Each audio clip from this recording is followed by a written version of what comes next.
ठीक है, कल हमने मॉडल डिफाइन करना सीख लिया था कि एक मॉडल को डिफाइन कैसे किया जाता है। आज जो हम कंटिन्यू करेंगे उसी के आगे से कंटिन्यू करेंगे, and the topic will be कि मॉडल को ट्रेन कैसे किया जाता है। ठीक है, जो ट्रेनिंग का प्रोसेस है वो कोड वाइज कैसा दिखता है। ट्रेनिंग का प्रोसेस अब वैसे तो समझ ही लिया था आपने, है ना। ट्रेनिंग का प्रोसेस जो बताता है कि लॉस के बेसिस पे होता है, तो समझ लिया था। कोड वाइज देखते हैं कि कोड वाइज कैसा दिखता है।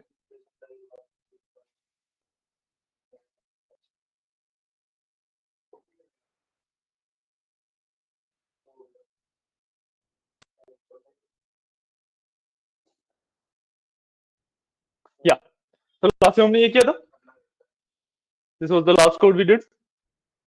ठीक है, अब इसके आगे इसके ट्रेनिंग का प्रोसेस देखेंगे। ठीक है, कोड लिखना है।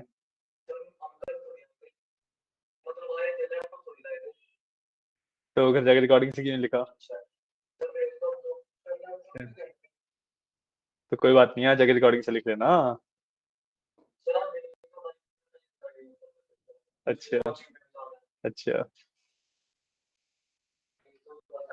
बाद में भेज दूंगा लास्ट में जब कंप्लीट हो जाएगा। हम्म, अभी आप यहाँ पे देखोगे, वहां पे लिखोगे। ठीक है, लास्ट में हमने मॉडल डिफाइन कर लिया था। ठीक है, एक बेसिक सा मॉडल डिफाइन किया था एमएनआईएस डेटा सेट के ऊपर डिजिट रिकॉग्नाइज करने के लिए। राइट राइट, किस तरीके से हमने डेटा को चेंज किया था, किस तरीके से हर चीज करी थी, वो देखी थी हमने, है ना। इसके ट्रेनिंग वाले पार्ट पे चलते हैं। अब ट्रेनिंग वाले पार्ट में जो डेट टाइम वाला पार्ट है, इसको मैं बाद में एक्सप्लेन करता हूँ। दिस इज जो पहला आपका फ्रॉम डेट टाइम एक ही बार है। हाँ, ठीक है। तो जो ये डेट टाइम वाला पार्ट मैंने लिखा हुआ है, इसको मैं अभी थोड़ी देर में एक्सप्लेन करता हूँ। ठीक है, पहले हम जो मेन ट्रेनिंग लूप है उसके बारे में पढ़ते हैं। ठीक है, अब ट्रेनिंग के टाइम पे आपके पास ना एक टर्म आता है कॉल्ड एपॉक। ठीक है, ईपीओसीएच, एपॉक। ठीक है, एपॉक का मतलब क्या होता है कि भाई मैं ना कितनी लूप्स चलाना चाहता हूँ अपने ट्रेनिंग के। ठीक है, एपॉक का मतलब होता है कितने लूप्स चलाना चाहता हूँ मैं अपने ट्रेनिंग के। ठीक है, हर एक ट्रेनिंग के लूप में मतलब बताता क्या होता है कि भाई रैंडमली पाथ्स डिसाइड करेगा, path with the least loss को रिटेन करेगा, और कोई कुछ कर दो। सो जो पाथ विद लीस्ट लॉस है उसको रिटेन करेगा, बाकियों को रीसेट कर देगा। ठीक है, वही चीज अभी ना, ये जो प्रोसेस है ये ऑटोमेटिकली नहीं होता, ये हमें करवाना पड़ता है। ठीक है, कैसे करवाते हैं देखते हैं। ठीक है, यहां से हम रीड करना शुरू करेंगे पहले कोड को। ठीक है, फॉर एपॉक इन रेंज 3, मैंने 3 ट्रेनिंग लूप दी है बेसिकली। ठीक है, for X comma Y in train loader. ठीक है, मैं ट्रेन लोडर वाला जो मेरा पार्ट था उसमें से एक्स एंड वाई फेच कर लिया। ठीक है, जो ट्रेनिंग वाला डेटा सेट था उसमें से एक्स एंड वाई फेच किया। ठीक है, उसके बाद मैंने मॉडल से अपने प्रिडिक्शन करवाए, मतलब रेंडमली सबसे पहले। अभी तो मॉडल को कुछ आता ही नहीं है, और रेंडमली प्रिडिक्शन देगा, है ना। तो मैंने प्रिडिक्शन करवाए मॉडल से रेंडमली पहले। ठीक है, तो वही हर एक मतलब कुछ पास डिफाइन हो गए। राइट, मैंने उसके बाद क्या किया, मैंने लॉस कैलकुलेट किया हर एक पाथ का। ठीक है, कि भाई प्रिडिक्शंस और जो एक्चुअल डेटा था उसके बेसिस पे लॉस कैलकुलेट करूंगा, कि भाई क्या आना चाहिए था और क्या आया, उससे मेरे को लॉस पता लग जाएगा कि भाई कितना लॉस हुआ मेरे को।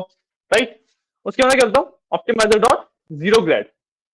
ठीक है, जीरो ग्रेड का मतलब होता है जीरो ग्रेडियंट होता है। ठीक है, इसमें जो कंसेप्ट जो मैंने आपको एल्गोरिथम बताई थी ना, कि पाथ आते हैं फिर रिटर्न करते हैं, उसको हम एक्चुअली बैक प्रोपोगेशन कहते हैं।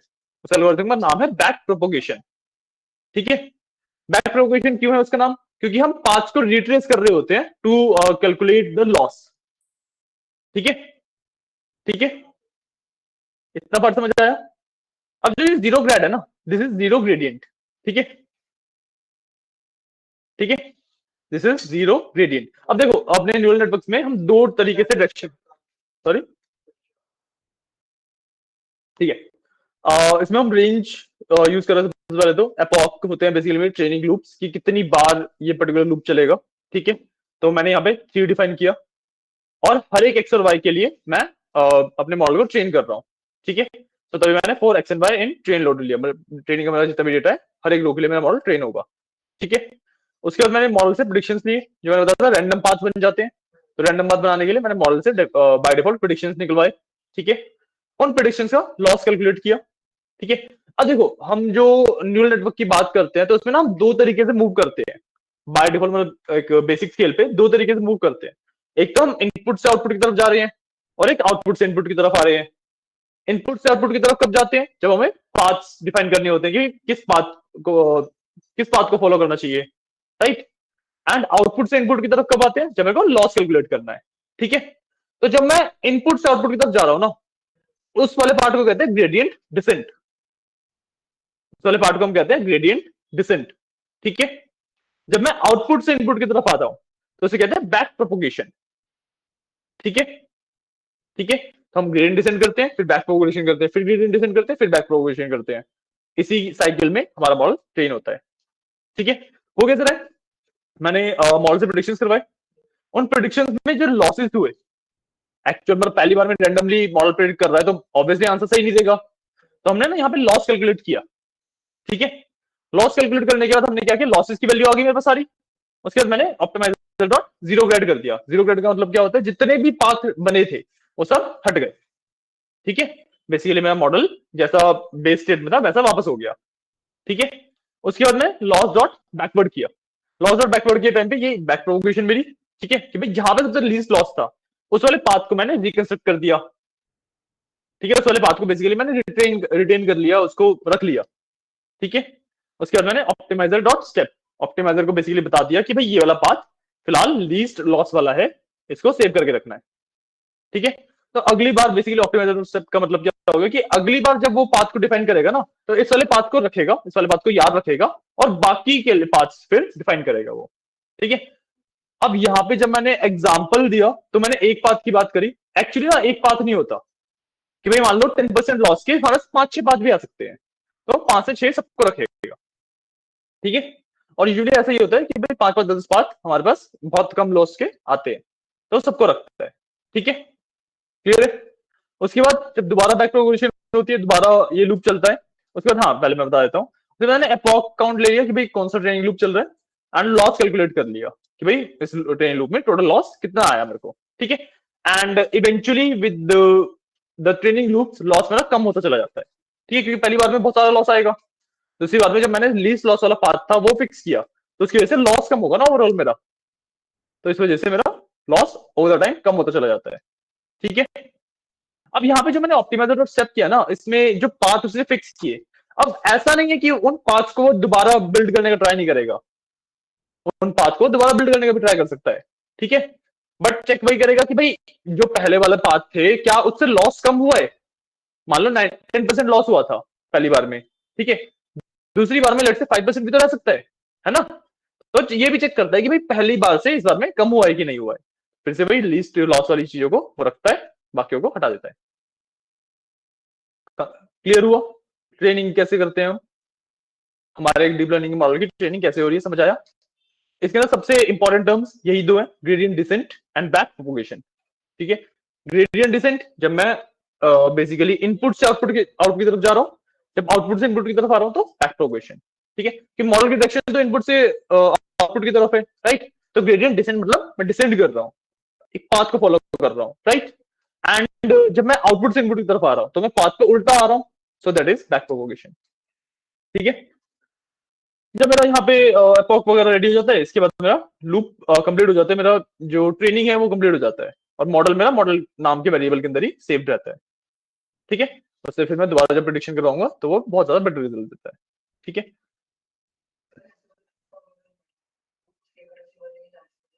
हाँ, एपॉक बनाने से आपकी एक्यूरेसी डेफिनेटली बढ़ती है, बट ना इसका भी वही प्लेट्यू वाला कर्व है एक। ठीक है, कि आप बढ़ाते चले जाओगे तो बढ़ेगी, एक पॉइंट आएगा जो उसके बाद फिर बढ़ाने से फर्क नहीं पड़ेगा।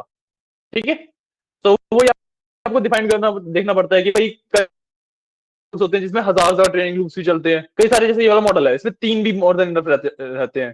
ठीक है, तो डिपेंडिंग ऑन द डेटा आपका मॉडल किस तरीके से डिफाइंड है एंड एवरीथिंग, आपके ट्रेनिंग लूप्स बहुत ज्यादा छोटे भी हो सकते हैं, मतलब 3 4 स्टेप्स के भी हो सकते हैं, हजार हजार दो दो हजार स्टेप्स के भी हो सकते हैं।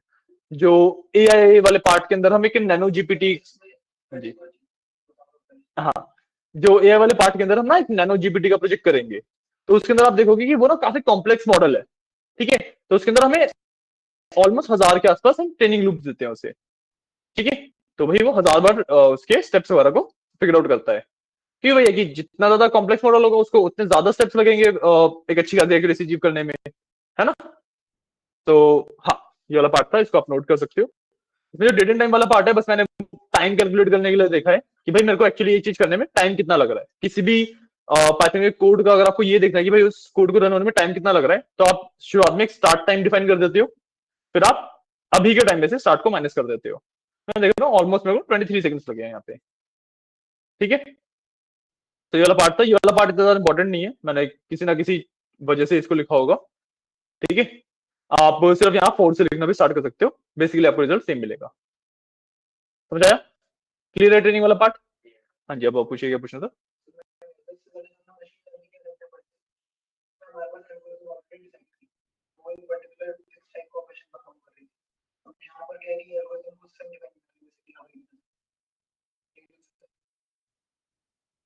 ठीक है, जब मैं मशीन लर्निंग की बात करता हूँ तो डेफिनेटली मैं एल्गोरिथम्स वहां पे भी खुद से डिजाइन कर सकता हूँ।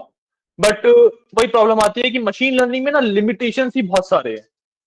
ठीक है, कि मैं उसे प्योर स्टैटिस्टिक्स बेसिस पे कर रहा हूँ यहाँ पे। मतलब मैं जो ट्रेनिंग वगैरह कर रहा हूँ उसकी, वो एक इक्वेशन फाइंड करने का ट्राई कर रहा हूँ। मतलब देख, अब सोचो स्ट्रक्चरली ही दोनों चीजें डिफरेंट है।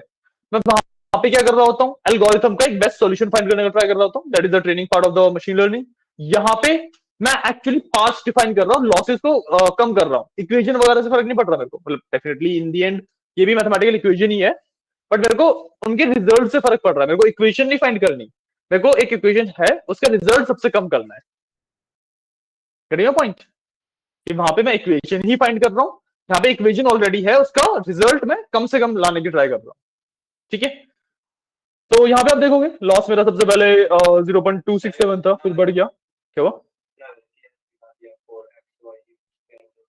ऊपर वाले पार्ट रन करने पड़ेंगे आपको। नहीं नहीं, दोबारा रन किया, रन कर लो। हाँ,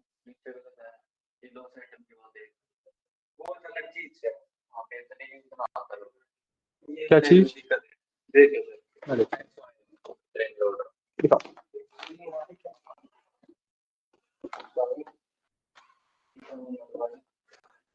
ट्रेन लोडर लिखा तो सही है, ऊपर अपना ट्रेन लोडर डिफाइन किया तो ठीक है, ट्रेन लोडर तो सही डिफाइन किया हुआ है आपने। इशू क्या है?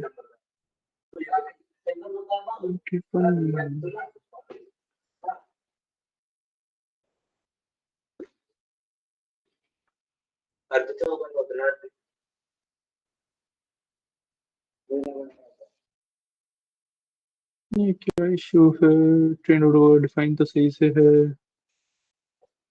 डिफाइन तो सही है। ट्रेनिंग डेटा में अगर हम देखें, ट्रांसफॉर्म ट्रांसफॉर्म, अरे यहाँ पे आपने ब्रैकेट लगाया, ट्रांसफॉर्म डॉट टू टेंसर है ना, इसके ब्रैकेट आएंगे।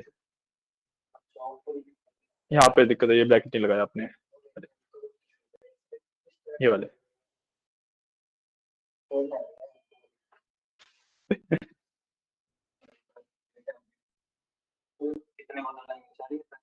क्या?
कि इन दी एंड आपने मॉडल डिफाइन कर लिया, राइट।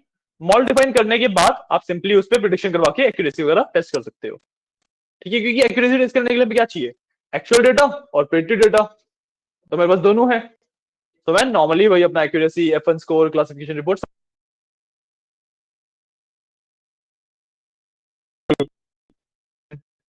क्रॉस वैलिडेशन तो नहीं, क्रॉस वैलिडेशन नहीं, बट हाँ आरओसी एयूसी वगैरह तक आराम से कर सकते हैं हम, ठीक है। उनके बेसिस पे हम अपने मॉडल को जज भी कर सकते हैं। इसके अंदर वैसे तो हमारे पास ना लॉस के बेसिस पे सबसे ज्यादा जज किया जाता है, ठीक है। बड़ा उन चीजों के बेसिस पे भी जज कर सकते हो, ठीक है। But the problem with that is कि जब आप मशीन लर्निंग के इवेल्युएशन वाले क्राइटेरिया को डीप लर्निंग के मॉडल्स के ऊपर लगाओगे तो वो ना इतनी अच्छे से रिजल्ट नहीं दे पाएंगे। गेटिंग योर पॉइंट, कि भाई एक्यूरेसी तो वैसे भी मेरा बहुत ज्यादा एक अच्छा मैट्रिक्स है नहीं, है ना।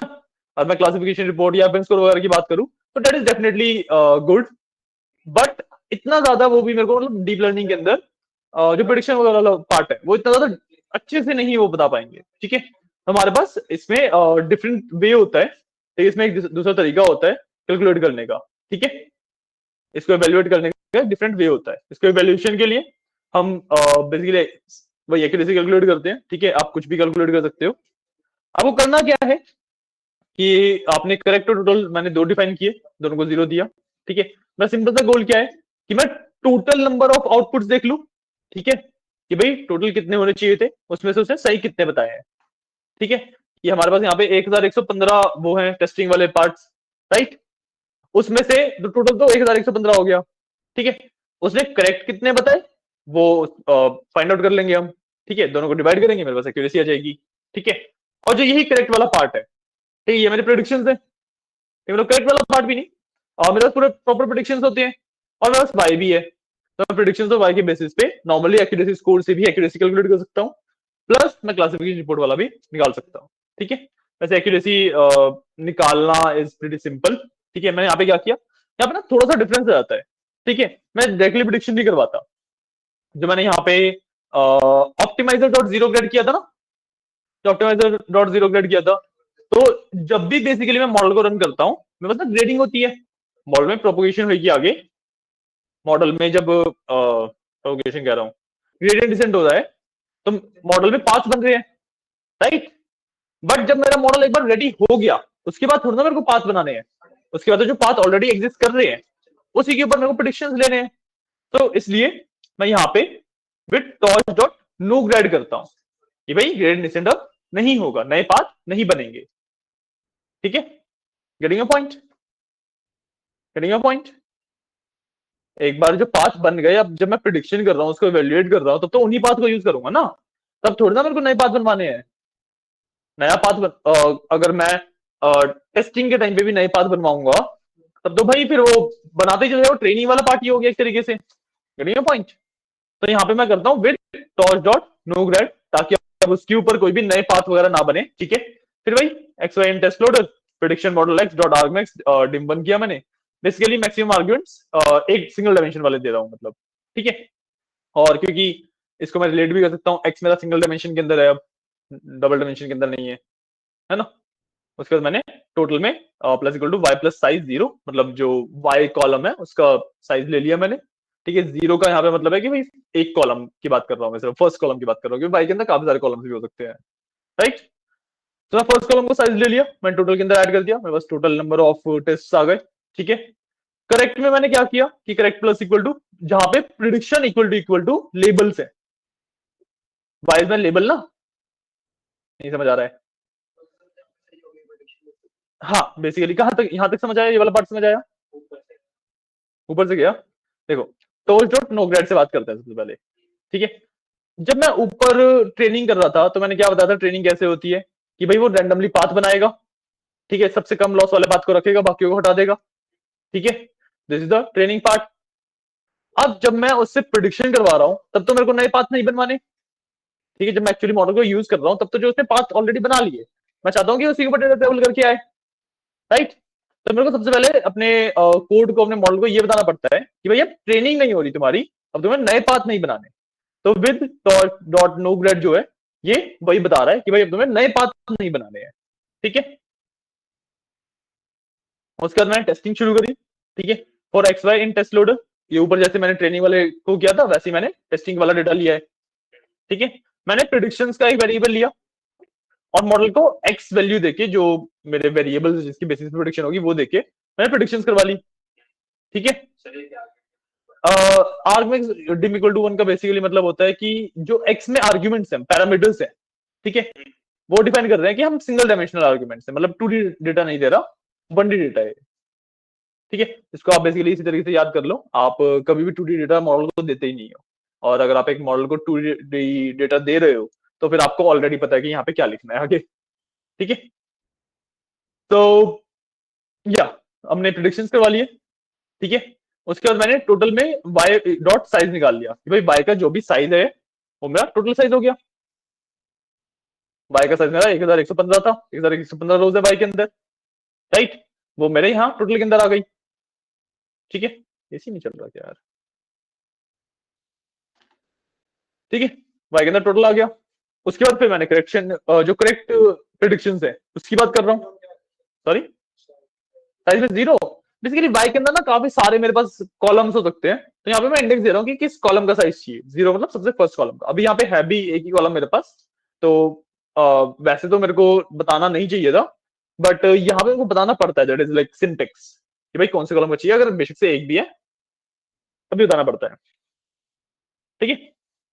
सो मैंने वाई का साइज टोटल में डाल दिया, और करेक्ट वाले कैलकुलेट करने के लिए मैंने क्या किया, जहां जहां पे प्रिडिक्शन इक्वल टू वाई है, ठीक है, इसका आंसर ट्रू या फॉल्स में आएगा, ठीक है, उसका मैंने किया सम। सम किया मतलब true is one, false is zero, तो सम होके सिर्फ सही वाले मेरे पास ऐड होंगे, है ना। तो मेरे पास उसने कितने सही प्रिडिक्शंस दिए उसका नंबर आ जाएगा, राइट। और डॉट आइटम मेरे को इसलिए करना पड़ा क्योंकि जो मैं जब सम वगैरह करता हूँ ना इस चीज का, तो मेरे पास मल्टीपल अलग अलग वेरिएबल्स होते हैं जिसके अंदर अलग अलग वैल्यूज आती हैं, ठीक है। लॉस की वैल्यूज होती हैं मेरे पास, मेरे पास ग्रेडियंट्स की वैल्यूज होती हैं, ठीक है। तो आइटम में मेरा एक्चुअल प्रिडिक्शन एग्जिस्ट करता है, तो मैं जब डॉट आइटम करता हूँ तो एक्चुअल प्रिडिक्शन निकालता है वो, ठीक है, जिसको मैं कंपेयर कर सकता हूँ अपने बाय के साथ, ठीक है। तो मेरे पास टोटल नंबर आ गए, उसमें से उसने कितने सही बताए वो आ गए, मैं सिंपली अपना टोटल सही वालों को टोटल से डिवाइड कर दिया, इनटू 100 कर दिया, एक्यूरेसी आ गई, ठीक है। 96.89% की एक्यूरेसी अचीव हो रही है यहाँ पे, ठीक है। अब डीप लर्निंग के केस में ना हमारे पास एक्यूरेसी बहुत अच्छी अचीव होती है, ठीक है।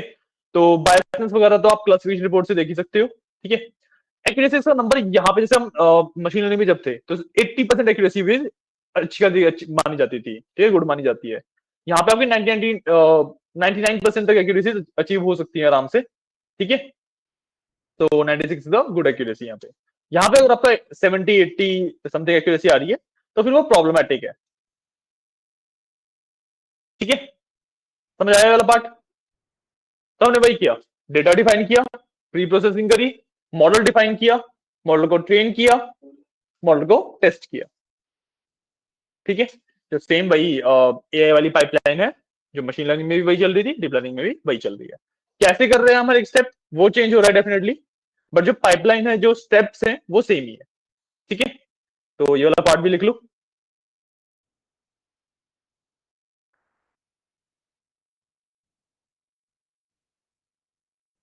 ये वाला पार्ट लिख लो, फिर आगे बढ़ते हैं।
डन, ठीक है।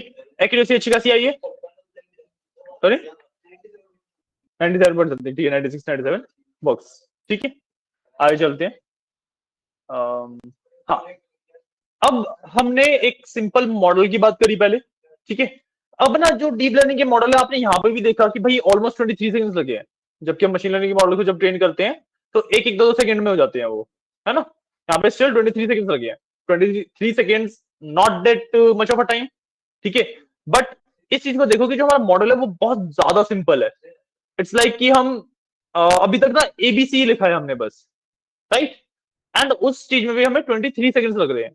जब हम कॉम्प्लेक्स मॉडल्स पे जाएंगे तब तो हमें घंटों लग जाएंगे इस हिसाब से, राइट। तो what we have to do is कि अभी ना प्रॉब्लम कह लो या फिर जो अभी हो रहा है वो ये क्या हो रहा है, गाइस गाइस थोड़ा शांत। अभी क्या हो रहा है, जो हमारा गूगल कोलैब है उसमें भी भाई रैम प्रोसेसर जीपीयू वगैरह सब कुछ है। बाय डिफॉल्ट जो आपका मॉडल ट्रेन होता है वो आपके सीपीयू के ऊपर ट्रेन होता है। And CPU is not build for high intensity calculations, right. High intensity calculations के लिए हमारे पास जो हार्डवेयर है दैट इज कॉल्ड जीपीयू, ठीक है। तो हम अपने मॉडल को जीपीयू के ऊपर ट्रेन करते हैं, राइट। जीपीयू के ऊपर ट्रेन करने के लिए we have some pieces of code जो हमें मॉडिफाई करने पड़ते हैं, ठीक है। गाइस गाइस पढ़ा लू, क्या हो गया, क्या दिक्कत आ रही है?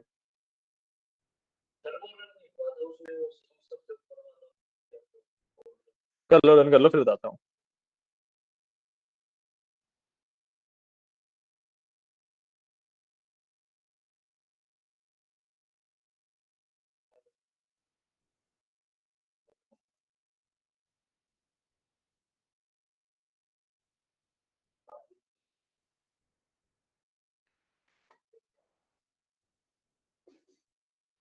हो गया, बड़े आगे, ठीक है। शोर नहीं आना चाहिए अब, ठीक है।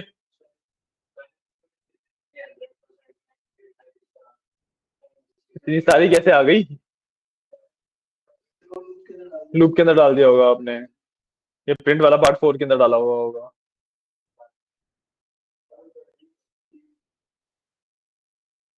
कर ले आगे हम, ठीक है। प्लीज शोर मत करना अब, ठीक है। गाइस गाइस गाइस शोर मत करना, ठीक है।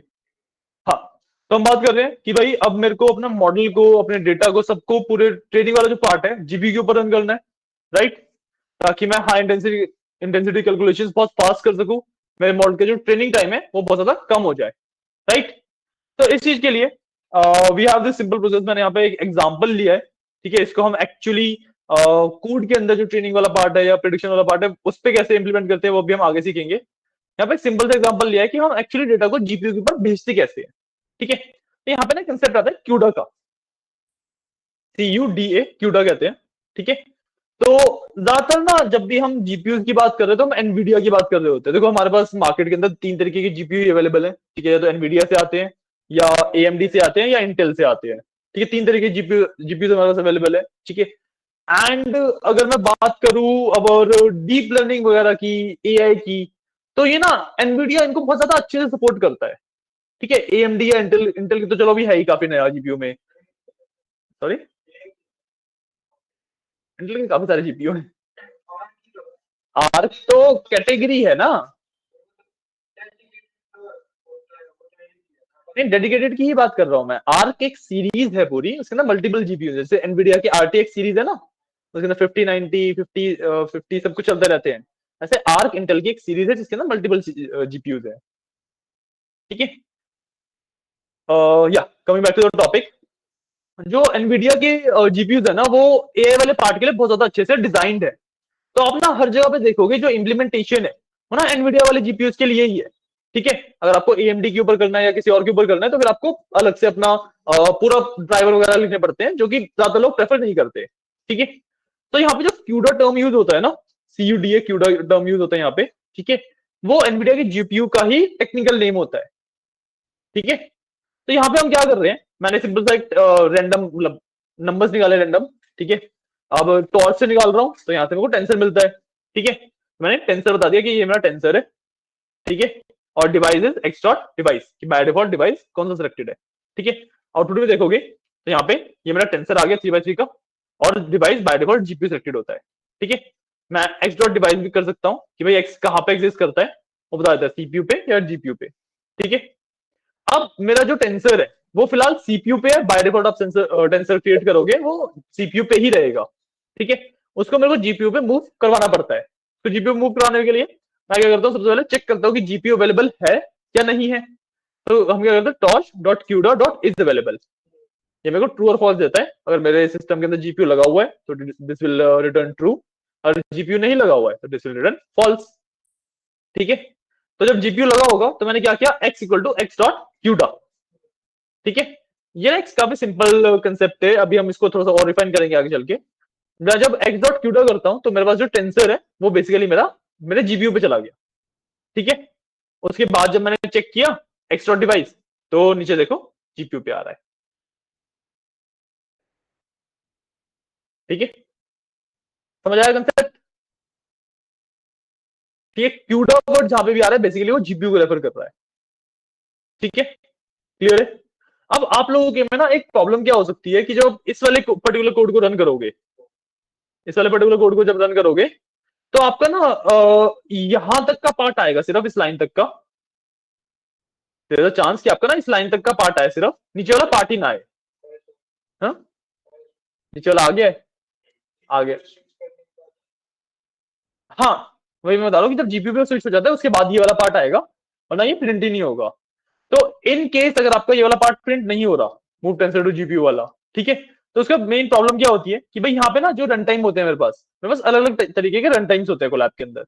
तो अगर मैं यहाँ से जाऊं और चेंज रन टाइम टाइप करूं तो यहाँ पे आप देखोगे मेरे पास फ्री में 3 तरीके के मेरे पास रन टाइम्स अवेलेबल है। ठीक है, एक सीपीयू बेस्ड है, जो सीपीयू लिखा हुआ है यहाँ पे। ठीक है, एक T4 जीपीयू जो कि जीपीयू मेरे को प्रोवाइड करता है, और एक फिर टीपीयू का भी है, टेंसर प्रोसेसिंग यूनिट। ये स्पेशली डिजाइन जीपीयूज हैं जो कि एआई के लिए बने होते हैं। ठीक है, आप इस पे जाओगे तो इसमें अभी ड्राइवर्स वगैरह हमारे पास इतने सारे अवेलेबल नहीं है इसके, तो काफी ज्यादा कॉम्प्लेक्स कोड हो जाता है। ठीक है, तो बेसिकली अगर आपका नीचे वाला पार्ट नहीं आ रहा तो there is a high chance कि आपका यहाँ पे सीपीयू सिलेक्टेड है। आपको करना क्या है, यहाँ पे आप T4 जीपीयू सिलेक्ट करके देन आप सेव कर दोगे, तो फिर वो जीपीयू वाले रन टाइम से कनेक्ट हो जाएगा। ठीक है, तो आपका रिजल्ट उसके बाद कुछ इस तरीके का आ जाएगा, move to GPU, move tensor to GPU, new device CUDA 0। ठीक है, क्यूडा 0 का मतलब है कि भाई अब जो एआई वाले सिस्टम्स होते हैं ना उसमें यूजुअली 500 600 जीपीयू लगे होते हैं। ठीक है, तो जब मैं टू डिवाइस किया मतलब डॉट क्यूडा किया, तो जो सबसे पहला अवेलेबल जीपीयू होता है उसके अंदर मेरा टेंसर जाता है। ठीक है, इस वजह से वो क्यूडा 0 दिखा रहा है, मतलब फर्स्ट जीपीयू के अंदर चला गया, और हमें टेक्निकली यहाँ पे मिलता भी एक ही जीपीयू है। ठीक है, बट एक्चुअल सिस्टम से मल्टीपल जीपीयू भी हो सकते हैं।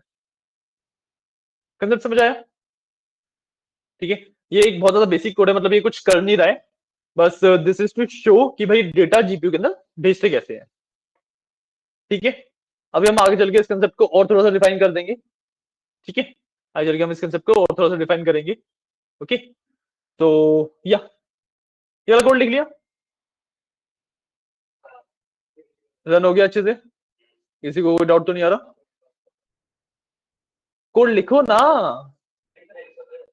अब वो कह रहे फाइल ही नहीं है। अरे मैं उसकी बात कर रहा हूँ, प्रिंस की। आपके पास भी है, फाइल ले ली इनसे, तो फिर क्यों बोल रहे हो फाइल नहीं है। हाँ बोलो। अच्छा,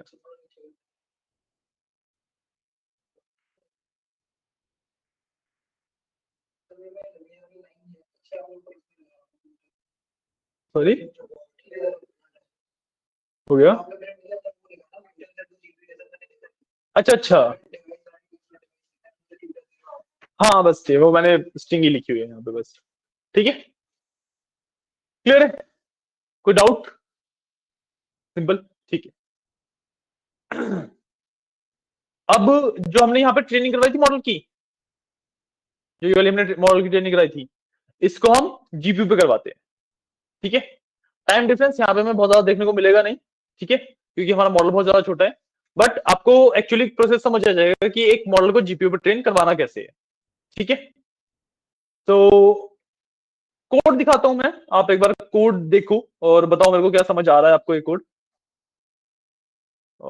दिस इज द कोड, ठीक है।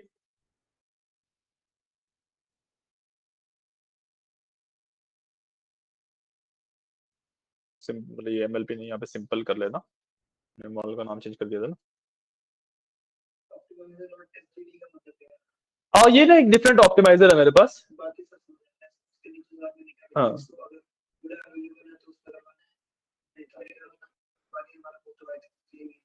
नीचे भी थोड़े से डिफरेंसेस है, यहाँ पे भी इसको भी डिवाइसेस पे बेचा मैंने।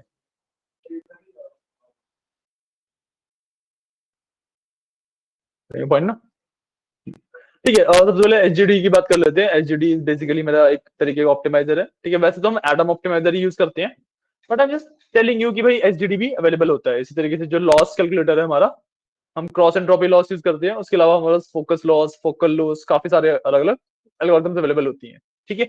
अब हर एक एल्गोरिथम के अंदर अगर हम जाएंगे तो फिर तो बहुत ज्यादा टाइम लग जाएगा। जो दो मेन एल्गोरिथम्स हैं जो यूज की जाती हैं ऑप्टिमाइजर के लिए एंड एंट्रोपी के लिए, सॉरी लॉस के लिए। सो ऑप्टिमाइजर के लिए वी यूज एडम ऑप्टिमाइजर, ठीक है। एंड लॉस कैलकुलेट करने के लिए we use cross entropy loss, ठीक है। ये दो सबसे ज्यादा यूज एल्गोरिथम्स हैं, ठीक है। अब यहाँ पे एक्चुअली किया क्या है, मैंने एक ऑप्टिमाइजर डिफाइन किया, ठीक है। अपना डिवाइस मैंने चूज करवाया, ठीक है। टॉर्च डॉट डिवाइस, मैंने यहाँ पे क्या दिया, CUDA if torch dot CUDA dot is available else CPU, कि भाई अगर मेरे पास जीपीयू अवेलेबल है तो डिवाइस मेरा जीपीयू पे सेट हो जाएगा, वरना सीपीयू रहेगा। हाँ, उसके बाद का कोड है। अब हम एक्चुअली ये सीख रहे हैं कि अभी तो हमने रैंडम डेटा बना के उसको जीपीयू पे डाला था। अब हम एक्चुअली अपने मॉडल को जीपीयू पे डाल के ट्रेनिंग कैसे करवाते हैं वो वाला पार्ट सीख रहे हैं, ठीक है।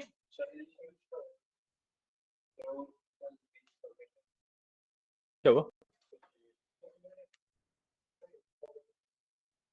ठीक है।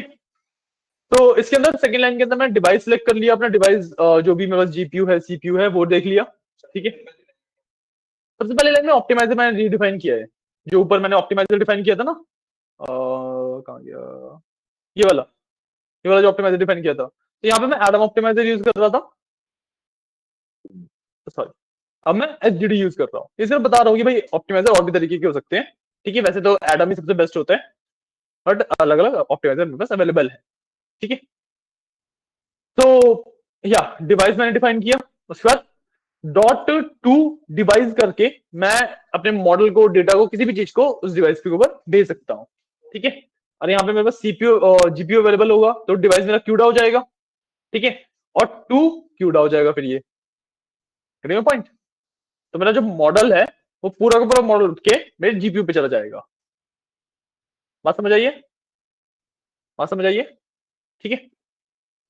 उसके बाद भाई डेट टाइम वाला, ये सिर्फ टाइम कैलकुलेट करने के लिए लिखा हुआ है मैंने, ठीक है। हाँ जी,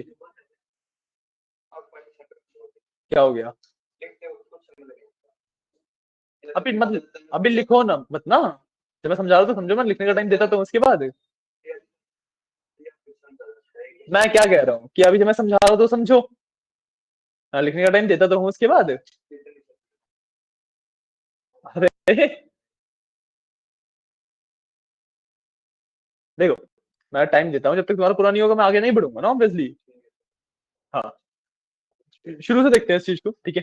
सबसे पहले तो बस मैंने ऑप्टिमाइजर का चेंज किया है, एक दूसरी एल्गोरिथम यूज करी ऑप्टिमाइजिंग के लिए, ठीक है। जो एल्गोरिथम मैंने यहाँ पे यूज करी है उसका नाम है एसजीडी, ठीक है। जैसे एडम ऑप्टिमाइजर होता है वैसे ही मेरा एसजीडी भी होता है, ठीक है। बट जो बेस्ट रिजल्ट मेरे को मिलता है हमेशा एडम से ही मिलते हैं, किसी भी केस में देख लोगे अगर आप, ठीक है। तो ये मेरा गोल सिर्फ इतना सा था बताने का कि भाई और भी एल्गोरिथम्स अवेलेबल हैं। जरूरी नहीं है कि आप ऑप्टिमाइजर में या फिर एंट्रोपी जो आप लॉस कैलकुलेट कर रहे हो उसके अंदर आप क्रॉस एंट्रोपी लॉस ही यूज करो, या फिर ऑप्टिमाइजर में आप एडम ऑप्टिमाइजर ही यूज करो, ठीक है। अलग अलग एल्गोरिथम्स को आप एक्सप्लोर कर सकते हो, ठीक है। उसके बाद मैंने डिवाइस सेलेक्ट किया कि भाई जीपीयू है तो डिवाइस क्यूडा हो जाएगा, वरना सीपीयू रहेगा, ठीक है। सिंपल लाइन है ना। उसके बाद मैंने मॉडल को, जो मेरा मॉडल का नाम था जब ऊपर डिफाइन किया था यहाँ पे, तो यहाँ पे मैंने सिर्फ सिंपल लिख दिया था, बाय डिफॉल्ट वो सीपीयू पे होता है। बट जब यहाँ पे मैंने क्या किया, मॉडल को सिंपल डॉट टू डिवाइस कर दिया, वो जीपीयू में चला गया, ठीक है। समझ आया। उसके बाद ये वही टाइम कैलकुलेट करने के डेट टाइम वाला पार्ट है ये, ठीक है। ट्रेनिंग लूप में देखोगे तो ट्रेनिंग लूप मेरा पूरा एज इट इज सेम है, ठीक है।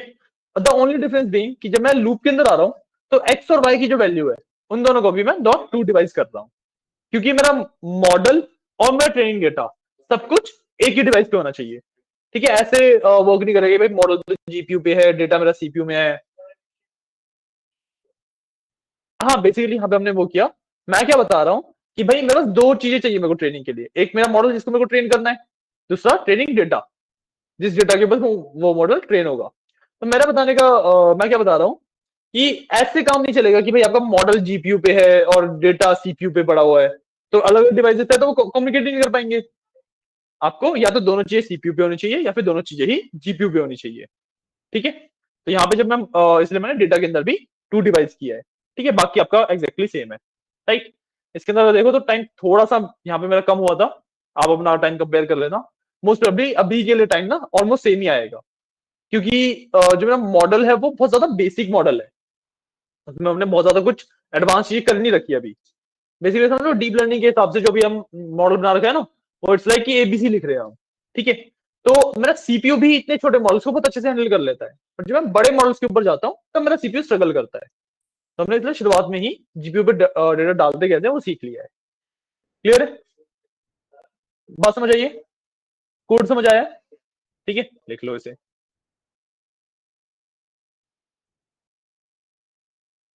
स्क्रॉल करना हो तो बता देना।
हाँ ऊपर वाले इस पे सिर्फ दो लाइनें चेंजेस है।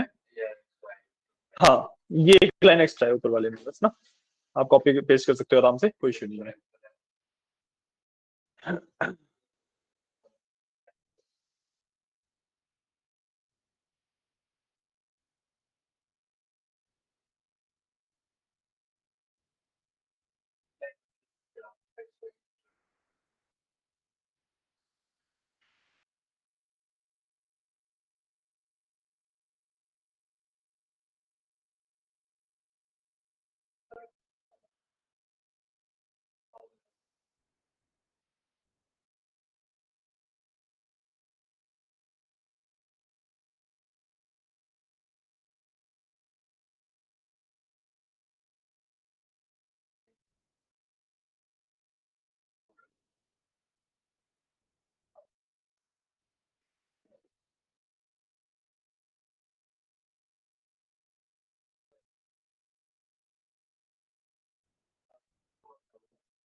अच्छा इसमें आपको एक चीज और बताता हूँ कि जैसे आप बाय डिफॉल्ट एक मॉडल डिफाइन करते हो या फिर जब आप डेटा डिफाइन कर रहे हो तो बाय डिफॉल्ट सीपीयू पे डिफाइन होता है, ठीक है। वो हमेशा सीपीयू पे ही डिफाइन होगा, उसको आपको बाद में जीपीयू पे मूव करना पड़ता है। तो यहाँ पे जो टाइमिंग है ना वो ऑलमोस्ट सिमिलर इसलिए इस वजह से भी आती है कि जो ट्रेनिंग टाइम है वो तो काफी कम हो जाता है।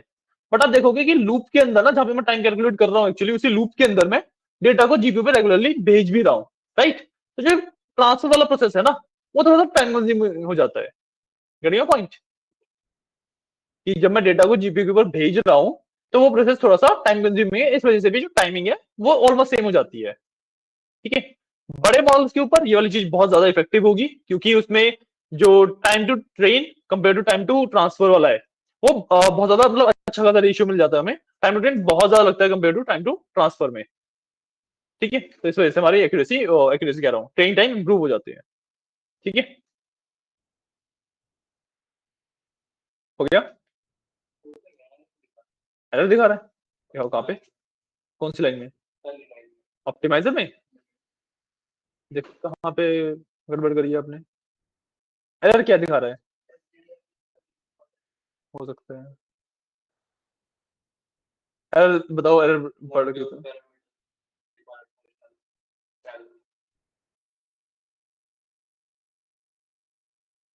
समझ गया मैं आपका, मैं बताता हूँ इश्यू कहाँ पे हो सकता है।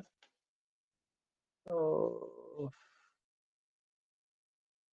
ठीक है।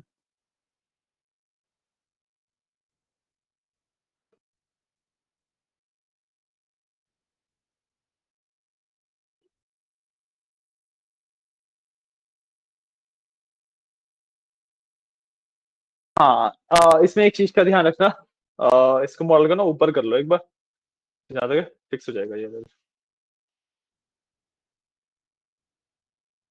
ठीक है, इस तरीके से इसको चेंज कर लेना एक बार, देखो इससे फिक्स होता है क्या, और फिर एक्चुअली इसकी देखते हैं कहाँ से आ रहा है ये।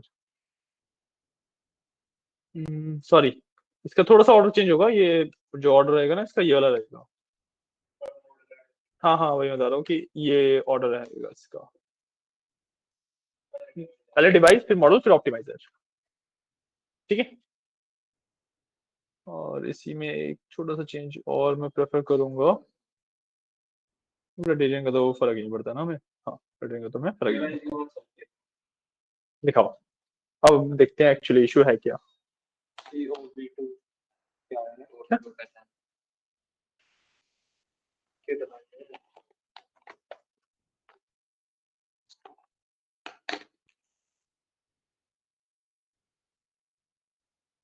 कॉन्वोल्यूशन लेयर पे हो आप?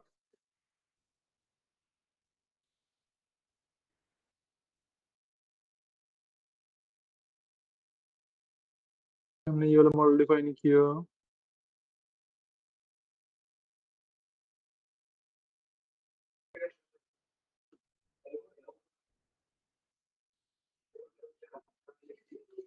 ठीक है, ठीक है।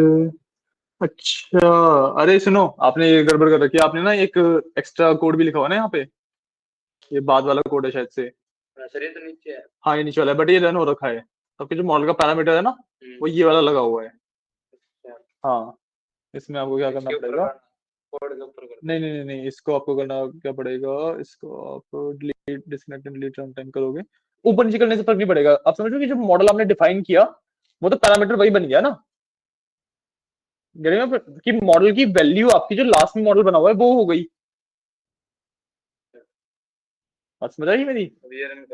अब इसको रिकनेक्ट कर लो पहले। हाँ, ये नहीं, शुरुआत से करना पड़ेगा आपको ना, क्योंकि जो डेटा लोड वगैरह किया था सब कुछ करना पड़ेगा ना। रन ऑल मत करना, क्योंकि लास्ट वाला फिर से रन हो जाएगा वरना। तो जो कनेक्ट होने दो, तो हाँ, इसको दोबारा करो। अच्छा, इसको तो करने की जरूरत नहीं थी, रुक जाओ रुक जाओ, रुक तो जाओ, होने तो दो ने रन।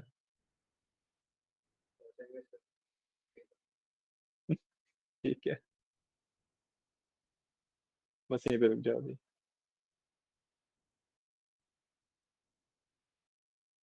ट्रेनिंग वाला पार्ट चल रहा होगा जहां तक मेरे को लगता है, हाँ। नॉर्मल ट्रेनिंग वाला पार्ट था, वही थोड़ा सा टाइम कंज्यूमिंग है।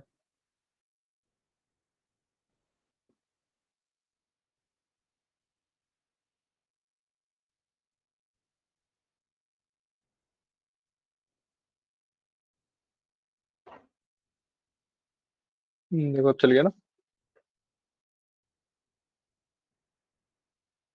वो अब चल गया, अब ट्रेनिंग हो रही है उसकी, है ना। हाँ, श्योर श्योर। समझ आया इतना, जब तक अब तक किया हमने, एक बेसिक से नेटवर्क वगैरह बनाया, उसको ट्रेन कर लिया, टेस्ट कर लिया, उसको हमने जीपीयू पे डालना सीख लिया। ठीक है, क्लियर है तब बात? ओके। अब इसके बाद जो हम नेक्स्ट पार्ट करेंगे, ठीक है, उसके बारे में थोड़ा सा आइडिया देता हूँ। अभी आप लोग कोड लिख रहे हो, एक बार लिख लो, चलो कोड लिख लो। और इसमें ऊपर से कॉपी पेस्ट करना है, मतलब ज्यादा पार्ट तो लिख लो, मैंने कब मना किया है।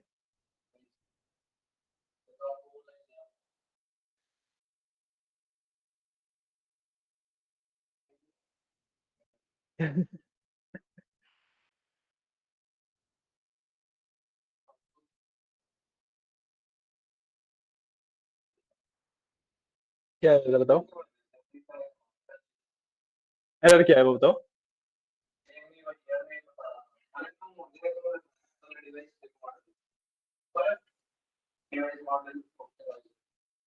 नहीं नहीं, एक्चुअली इशू उसका नहीं था विपिन, वो हमने जो चेंज किया उसका इशू नहीं था। जो आपके में इशू आ रहा था वो नीचे जो कोड रन था ना उसकी वजह से आ रहा था। कौन से वाला की बात कर रहे हो? हाँ, जो हम ये लिख रहे हैं इसके नीचे कोड है ना। हाँ, आपको करना क्या है इसको फिक्स करने के लिए कि यहाँ पे ना नीचे यहाँ पे जो कनेक्ट वाला पार्ट आता है। अरे, यहाँ पे जो कनेक्ट वाला पार्ट है ना ऊपर, यहाँ पे आपका रैम और डिस्क लिखा आ रहा होगा, कोने में देखो, है ना। उसके आगे एक एरो है छोटा सा नीचे ड्रॉप डाउन, क्लिक करोगे ना तो आपको एक ऑप्शन मिलेगा, डिलीट एंड डिस्कनेक्ट या disconnect and delete run time करके, है ना, उस पर कर दो तो आपको जो रन टाइम है वो पूरा डिलीट हो जाएगा। ठीक है। उसके बाद आपको क्या करना है कि शुरुआत से ना एक एक करके रन करके आना, और लास्ट वाला जो कोड है वो मत रन करना। ठीक है।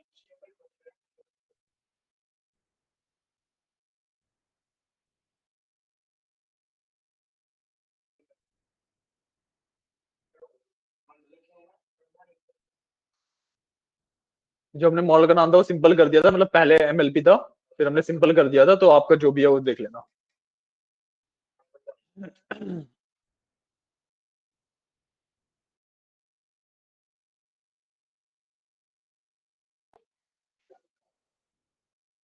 और भी दिक्कत आ रही है?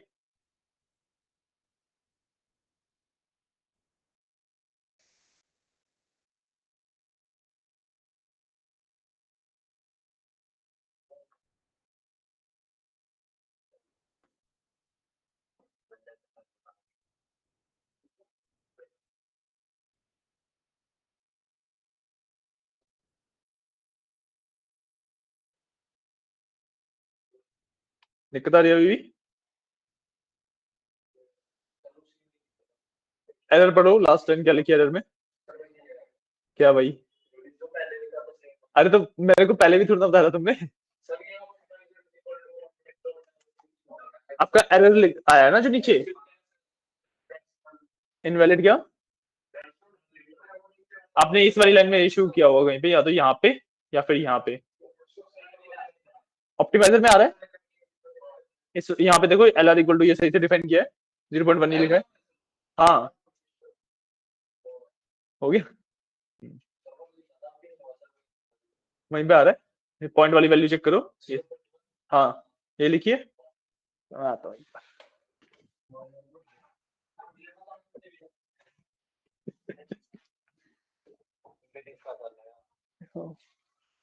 हम्म,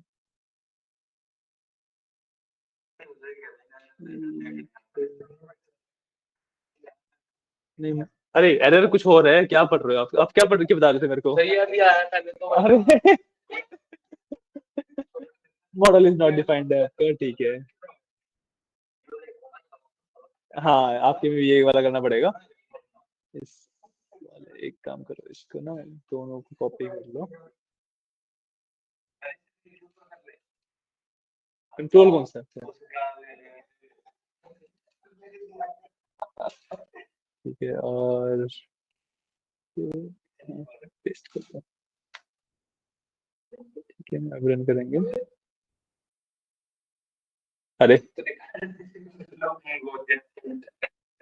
एंड लूप के अंदर डाल दिया आपने।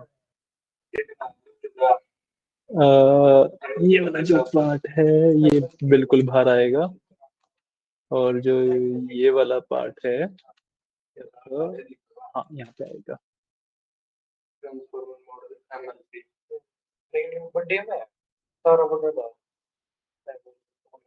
अब चल जाएगा, कोई एरर नहीं आ रहा आपका। ठीक है। ट्रेनिंग स्टार्ट हो गई आपने। अच्छा, लॉस डॉट आइटम में वो नहीं किया आपने, ठीक है।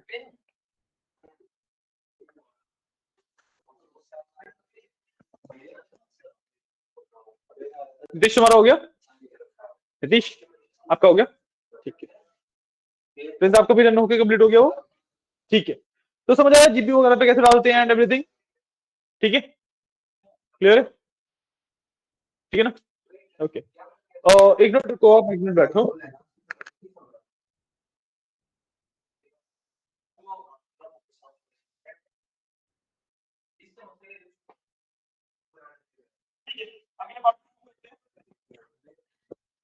गाइस अगले पार्ट में मूव करें। गाइस अगले पार्ट में मूव करते हैं, ठीक है। अब जब हम मशीन लर्निंग के अंदर मॉडल्स वगैरह डिफाइन करते थे, जब हम मशीन, अरे गाइस गाइस गाइस बस ठीक है, आगे बढ़ते हैं अब। बाद में पूछना क्या कर रहा है, ठीक है। हाँ। जब मशीन लर्निंग के अंदर हम मॉडल्स वगैरह ट्रेन करते थे तो आपको याद होगा कि हम वहां पे भी ना ऑप्टिमाइजेशन करते थे अपने मॉडल की। याद है कि भाई एक्यूरेसी वगैरह अच्छी नहीं आई तो हम जाके पीसीए करते थे, फीचर इंजीनियरिंग का पूरा कंसेप्ट था मेरे पास, राइट। अरे प्रिंस बस, ठीक है। तो मेरे पास फीचर इंजीनियरिंग का पूरा कंसेप्ट था, ठीक है। वही सेम कंसेप्ट, मतलब उसी के ऊपर बेस्ड कंसेप्ट मेरे पास यहाँ पे भी होता है, ठीक है। होता क्या है कि भाई यहाँ पे भी एक्यूरेसी अभी तो मेरी 96-97% अचीव हो गई, बट जरूरी थोड़ा ना कि इतनी अच्छी एक्यूरेसी पहली बार में अचीव हो जाए, राइट। तो मेरे बहुत सारी दिक्कतें हो सकती है, मेरे डेटा में बहुत ज्यादा फॉल्ट है, मेरा मॉडल मैंने अच्छे से डिफाइन नहीं किया, बहुत सारी चीजें हो सकती हैं, राइट। तो एक्यूरेसी 80-85 पे भी गिर जाती है, ठीक है। रीजन क्या होते हैं? इसके दो मेन रीजन होते हैं, उसके दो मेन रीजन होते हैं, ठीक है। सबसे पहले रीजन की मैं बात करूं,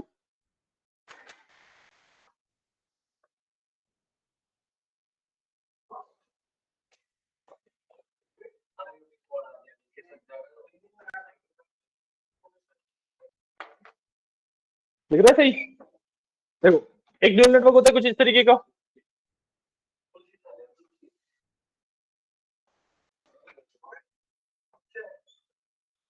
अभी ना हम सिर्फ हिडन लेयर की बात कर रहे हैं, ठीक है। इनपुट एंड आउटपुट लेयर पे तो मैंने बताया कंट्रोल होता ही नहीं हमारा, राइट। सिर्फ हिडन लेयर की बात कर रहे हैं, ठीक है। हो गया?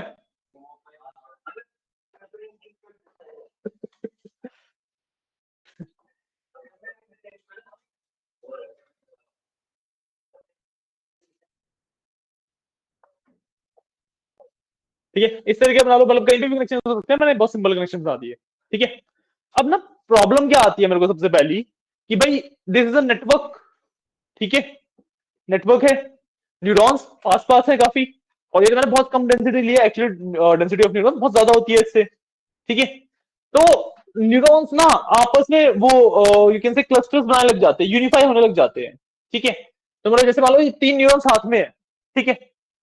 तो मान लो इसको कुछ रिस्पॉन्स करना था 1, इसको करना था 0, और इसको करना था लेट्स से 2। टेक्निकली होना क्या चाहिए था आइडियल केस में, तीनों के रिस्पॉन्सेज अलग अलग होने चाहिए थे, बट क्योंकि ये तीनों ना बहुत ज्यादा क्लोज थे, जो डेटा वगैरह आ रहा था वो बहुत ज्यादा सिमिलर था सबका, तो होने क्या लगता है कि हमारे पास ना न्यूरॉन्स बेसिकली क्लब आउट करना शुरू कर जाते हैं, ठीक है। होगा क्या कि भाई तीनों मिलके ना 0-0 देना स्टार्ट कर देंगे, ठीक है। मतलब कोई भी एक रिस्पॉन्स देना, तीनों सेम रिस्पॉन्स देना स्टार्ट कर देते हैं, ठीक है। Getting my point, right. अब मेरे लिए तो ये लॉस है, क्योंकि भाई मैं जो रिस्पॉन्स सिंगल न्यूरॉन से ले सकता हूं उसके लिए तीन लग रहे हैं मेरे, राइट। एंड हर एक न्यूरॉन मेरे को कॉस्ट करता है, बेसिकली जीपीयू पे टाइम देगा वो टाइम जो ट्रेनिंग का टाइम है वो बढ़ाएगा हर एक न्यूरॉन, राइट।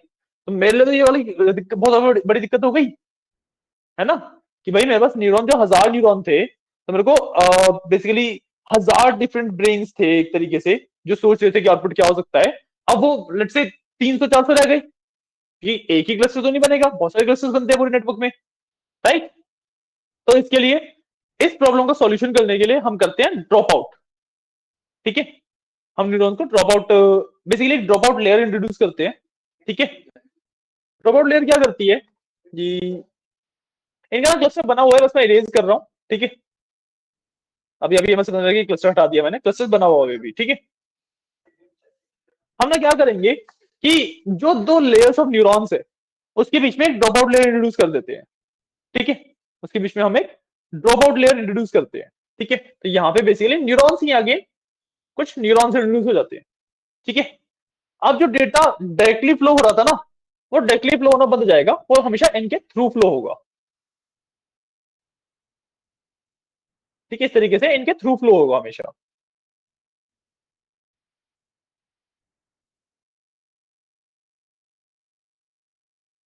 बात समझ आइए कि हुआ क्या। ठीक है, अब जो ये वाले न्यूरॉन्स है ना, ड्रॉप आउट वाले, ये मेरे जो एक्चुअल आउटपुट है उसमें कुछ कंट्रीब्यूट नहीं करते। इनका काम वो वाला है ही नहीं। इनका काम क्या है कि भाई जो आसपास वाले क्लोजर न्यूरॉन्स हैं उनको ट्रेनिंग लूप्स के हिसाब से बंद and you can say open and close करते हैं एक तरीके से। ठीक है, तो लेट्स से मान लो पहला ट्रेनिंग लूप था। ठीक है, पहले ट्रेनिंग लूप में उसने ये वाला एनेबल कर दिया, ये वाला एनेबल कर दिया। ठीक है, तो अब क्योंकि न्यूरॉन्स के बीच में डिस्टेंस है, तो अगर ये न्यूरॉन सेम भी आंसर दे रहा है, सेम भी आंसर दे रहा है, तो इसको जाने नहीं देगा वो आगे। करेंगे पॉइंट कि कुछ परसेंटेज ऑफ न्यूरॉन्स वो बंद कर देता है। ठीक है, ताकि क्लस्टरिंग ना हो सके, ताकि न्यूरॉन्स अपने ग्रुप्स ना बना सके। करेंगे पॉइंट, बात समझ आइए, क्लियर है। ये है पहली प्रॉब्लम। दूसरी प्रॉब्लम भी डिस्कशन करेंगे, पहले इसका जो कोड वाला पार्ट है वो देख लेते हैं। ठीक है, तो जो कंसेप्ट है इसको हम ड्रॉप आउट लेयर कहते हैं। ठीक है, जैसे हमने यहाँ पे अपने मॉडल डिफाइन करते हुए लेयर से डिफाइन करी थी ना, FC1 FC2, इसी तरीके से ड्रॉप आउट लेयर भी इंट्रोड्यूस की जाती है। ठीक है, तो if I show you the code, यहाँ पे देखो मैंने यहाँ पे क्या किया, सेम तरीके का कोड है, code is basically the same. ठीक है, डिफरेंस बीइंग कि यहाँ पे 128 से यहाँ पे 256 लगा हुआ है। ठीक है, वो 128 भी करोगे तब भी सेम ही बात पड़ेगी। ठीक है, और मैंने यहाँ पे 784 को 256 में कन्वर्ट किया, 256 को 10 में कन्वर्ट किया। सेम कोड है, सेम चीज हो रही है, राइट। यहाँ पे जो इंट्रोड्यूस किया मैंने बीच में एक ड्रॉप आउट लेयर इंट्रोड्यूस करी। ठीक है, ड्रॉप आउट लेयर को मेरे को ना परसेंटेज देनी पड़ती है कि भाई कितना percent of the neural network उसको ऑफ करना है। ठीक है, तो मैंने यहाँ पे 0.3 लिखा, तो मतलब वो हर एक ट्रेनिंग लूप के लिए 30% ऑफ द न्यूरॉन्स को ऑफ कर देगा। ठीक है, और ऐसा नहीं है कि जो उसने पहले लूप में ऑफ किए थे फिर उसी को ऑफ रखेगा। स्पेसिफिकली वो ये ट्राई करता है कि जो पहले लूप में न्यूरॉन्स ऑफ हुए थे उसके अलावा कोई 30% ऑफ हो, वो वाले अगले लूप में एक्टिवेट हो जाए। ठीक है, इससे मेरी जो प्रॉब्लम मैंने बताई वो सॉल्व हो जाती है।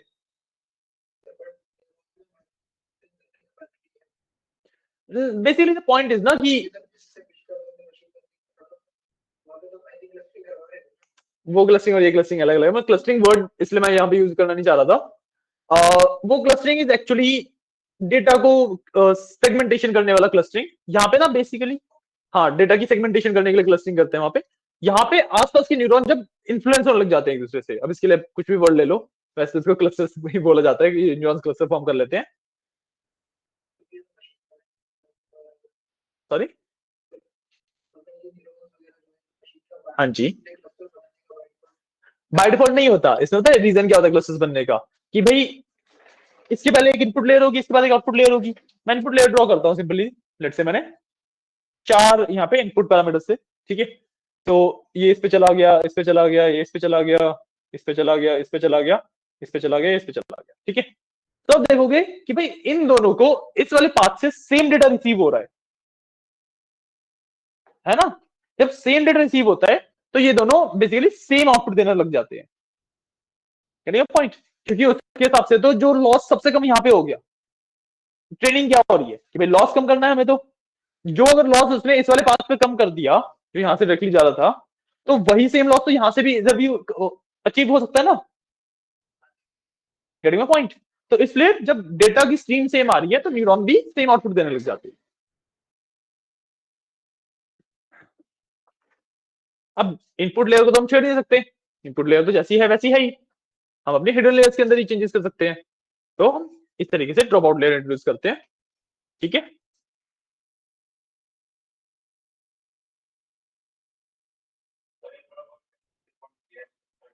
हाँ 30% होता है कि हर एक ट्रेनिंग लूप के लिए हम 30% ऑफ द न्यूरॉन्स बंद कर रहे हैं।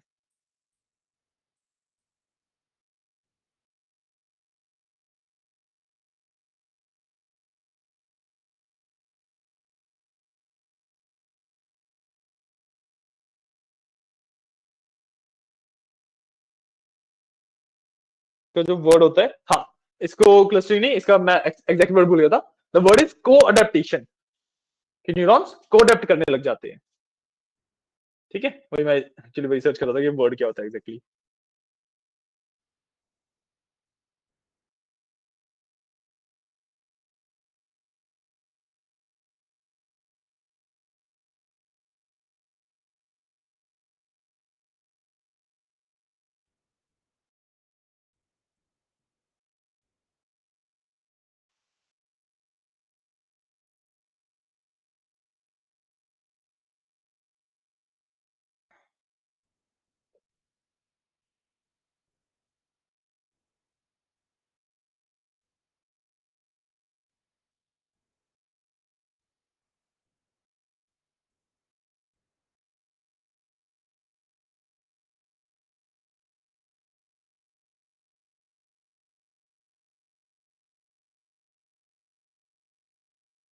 इसके बाद एक बैच नॉर्मलाइजेशन कंसेप्ट और करेंगे। ठीक है। अच्छा हाँ, आपने बस जो चेंजेस आए ना हमारे यहाँ पे मॉडल में ही आए हैं, बाकी आगे अगर आप देखो चीजें एकदम सेम है। ठीक है। एक छोटा सा चेंज हो रहा है वो और बताऊंगा, बट आप एक्चुअली इसको सेम ऊपर से कॉपी पेस्ट करके यहाँ पे बस ड्रॉप आउट लेयर ऐड कर सकते हो और नीचे ड्रॉप आउट में से पास कर सकते हो उसे एक बार। ठीक है।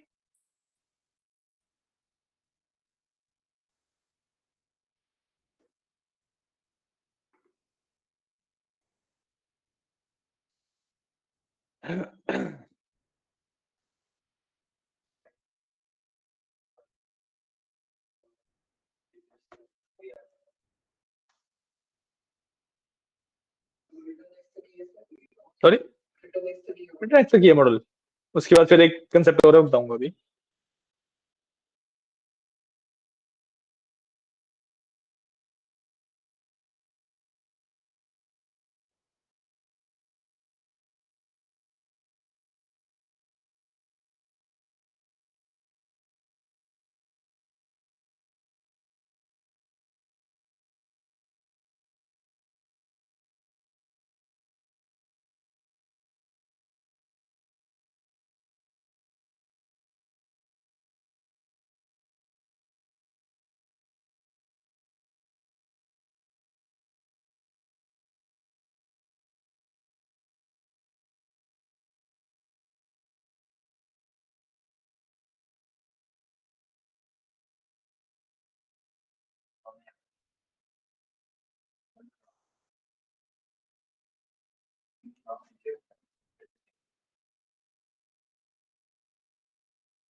सॉरी,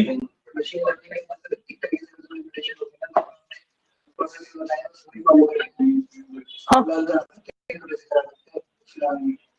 देखो मशीन लर्निंग के अंदर ना एक्चुअली लर्निंग वाला पार्ट, क्योंकि बहुत ज्यादा इनिशियल स्टेजेस पे जब मशीन लर्निंग इंट्रोड्यूस की थी तो लर्निंग वाला पार्ट डाल दिया गया। एक्चुअली वो ना लर्निंग हो भी नहीं रही है वहां पे, वो सिर्फ पैटर्न रिकॉग्नाइज करना, पैटर्न रिकॉग्निशन हो रहा है। यहाँ पे एक्चुअली यहाँ पे एक्चुअल लर्निंग हो रही है। हाँ, वो मेजरली बस पैटर्न रिकॉग्नाइज कर रहा है मशीन। हाँ, उसमें एल्गोरिथम तो चेंज कर रहे हैं।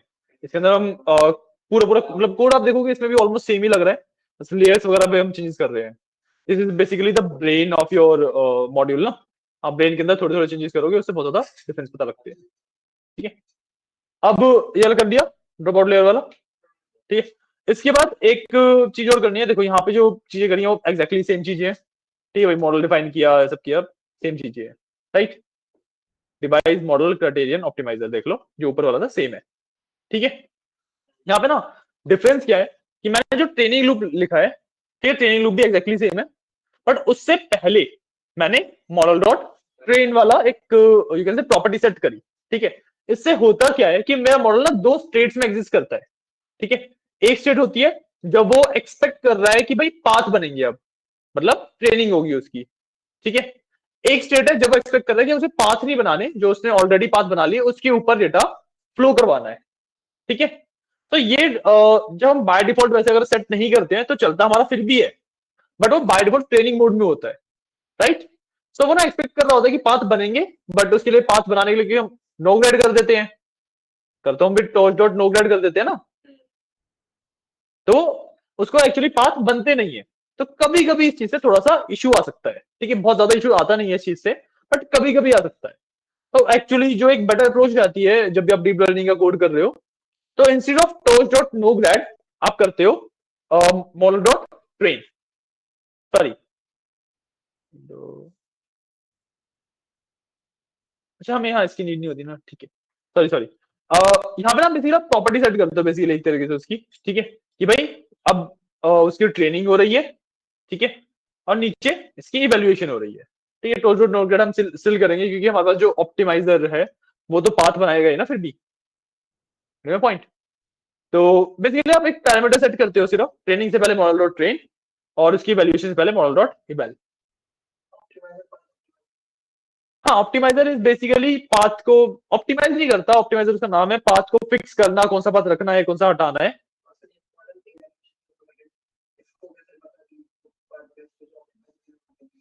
नहीं, हम सेट कर रहे हैं, जब ट्रेनिंग है तो ट्रेनिंग वाला पार्ट डाल दिया। कौन सी? हाँ हाँ हाँ,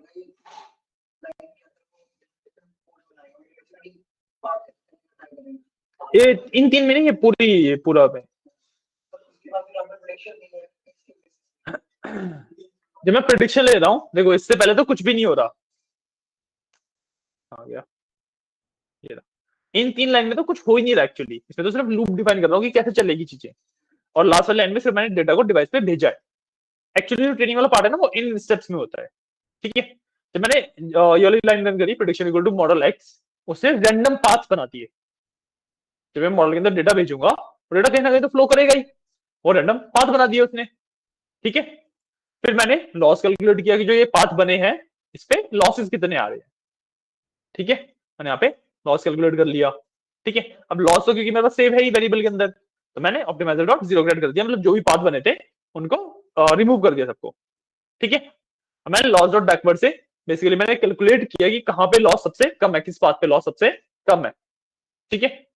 उसके बाद मैंने ऑप्टिमाइजर डॉट स्टेप, मतलब जो जिस पाथ पे सबसे लॉस कम आया था उसको फिक्स कर दिया, उसको मतलब याद कर लिया एक तरीके से कह सकते हो आप, ठीक है।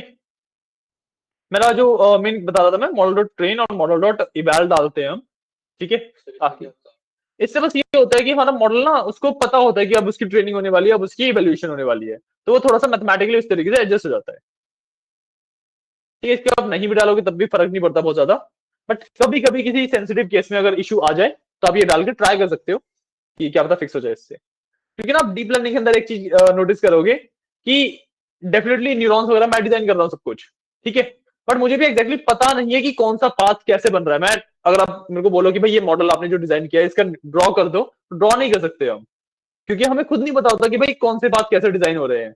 वो चीज हम बस ये देखते हैं कि हाँ किया हमने, हमारे फेवर में आउटपुट आ रहा है तो ठीक है, वरना हम रीडिजाइन करते हैं पूरे को। एक्चुअल डिजाइन क्या हो रहा है वो तो हमें पता नहीं लगता कभी भी, and it's not like a limitation कि हमारे पास इतनी नॉलेज है या क्या है उसकी लिमिटेशन है, वो चीज हमें पता लग ही नहीं सकती कभी भी, क्योंकि वो एक डिवाइस के अंदर एक बिट फ्लिप हो रही है, गेटिंग अ पॉइंट, डिवाइसेस के अंदर बिट्स फ्लिप हो रही हैं, तो ये चीज हमें पता लग ही नहीं सकती कभी भी कि भाई एक्चुअली जो एआई मॉडल्स हैं, हमने सिर्फ ये देख लिया कि हाँ इनपुट वगैरह अच्छा, आउटपुट अच्छा दे रहा है, हमें ये नहीं पता कि मॉडल वो आउटपुट तक पहुंच कैसे रहा है, गेटिंग अ पॉइंट। यहाँ पे मैं जो न्यूरल नेटवर्क ड्रॉ कर रहा हूँ उसके पाथ में अगर बोला जाए कि भाई जो मैंने यहाँ पे मॉडल डिफाइन किया इसके पाथ बता दो, तो मेरे को लेयर्स पता है सिर्फ कि 3 लेयर है, तो मैं लेयर ड्रॉ कर दूंगा, ये लेयर आपस में कनेक्टेड कैसे ये नहीं पता होता, ठीक है ना, बात समझ आइए, क्लियर है, कोई इशू नहीं है, ठीक है। इसके बाद अभी है थोड़ा टाइम, क्या निकलना है? नहीं ये तो लिख लिया ना आपने, ये तो पहले वाला ही है ऊपर सारा, ये तो नहीं ऊपर वाला पूरा सेम ही है ये। जो ये ट्रेनिंग वाला और ये टेस्टिंग वाला पार्ट है, बस ये इवैल्यूएशन वगैरह वाला पार्ट एक्स्ट्रा ऐड किया मैंने, बाकी एग्जैक्टली सेम है ये। आप कॉपी पेस्ट करके चलो, चलो ठीक है, आज के लिए इतने ही रखते हैं। चेंजेस आपके सिर्फ यहाँ पे मैंने मॉडल का जो नाम चेंज किया, यहाँ पे ड्रॉप नेट डिफाइन किया ना, तो मैंने यहाँ पे मॉडल का नाम ड्रॉप नेट कर दिया, ठीक है। उसके बाद जो ऑप्टिमाइजर है वो एडम वाला यूज किया मैंने वापस, ठीक है। एस डी जी की जगह, एस जी डी की जगह जो भी था वो, उसके बाद एडम ऑप्टिमाइजर पे वापस आ गया, ठीक है। और लास्ट में बस मैंने जो ट्रेनिंग लूप था उससे पहले मॉडल डॉट ट्रेन किया, जो टेस्टिंग लूप था उसके ऊपर मॉडल डॉट इवैल किया। ये चेंजेस है बस, ठीक है। और एक काम करो आप, आज आराम से फिर ये वाला पार्ट कर लो, जो अगला हमारा कंसेप्ट है। एक और प्रॉब्लम आती है हमें जब ट्रेनिंग करते हैं ना इसका, तो हमारे एक और प्रॉब्लम आती है कॉल्ड, बेसिकली उसको ना अननॉर्मैलिटी कह सकते हो आप, ठीक है। पाइप्स आ जाते हैं हमारे मॉडल के अंदर ना, उस प्रॉब्लम, क्या प्रॉब्लम है, कैसे सॉल्व करते हैं, वो फिर कल डिस्कस करते हैं, ठीक है। हम्म, हम्म। नहीं, एल्गोरिथम तो कुछ है ही नहीं ना। आप ये एक बात समझो कि हमने यहाँ पे लेयर्स डिफाइन करी। लेयर्स का क्या मतलब है, सिर्फ कि मैंने न्यूरॉन्स दे दिए कि ये न्यूरॉन्स है। अनदर मशीन ही है।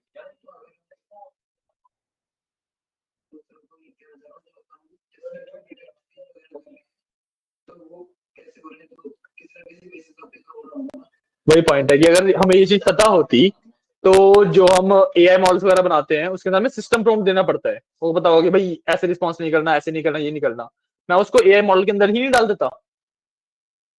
Getting a point. अच्छा, मैं वो थोड़ा सा एक एग्जांपल देता हूँ।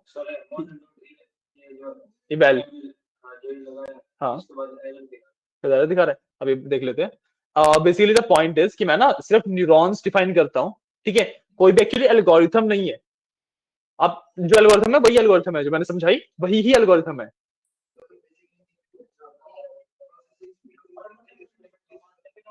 बेसिकली हाँ, आप इसको इस तरीके से समझ सकते हो, इसने बहुत सारे कॉम्बिनेशन बनाए, जो काम किए वो रखे, बाकी हटा दिए। तो अब मेरे को नहीं पता ना कॉम्बिनेशन किस तरीके से बनेंगे, ठीक है। हाँ, विपिन।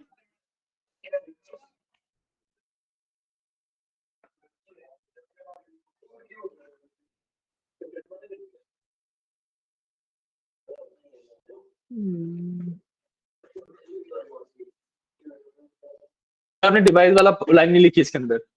आपने यहाँ पे मॉडल को तो कहाँ गया मॉडल, और यहाँ पे ट्रेनिंग के लिए टू डिवाइस भेज दिया।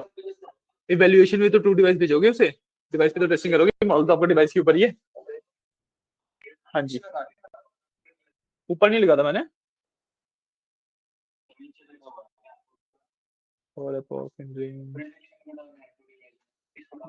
एक मिनट, अभी बता रहा हूँ मैं, एक मिनट दो बस मेरे को। जो ऊपर मैंने इवेल्युएशन करी थी, अच्छा यहाँ वाला कॉपी किया होगा ना आपने। यहाँ तक तो हम जीपीयू पे डालने स्टार्ट नहीं किया था।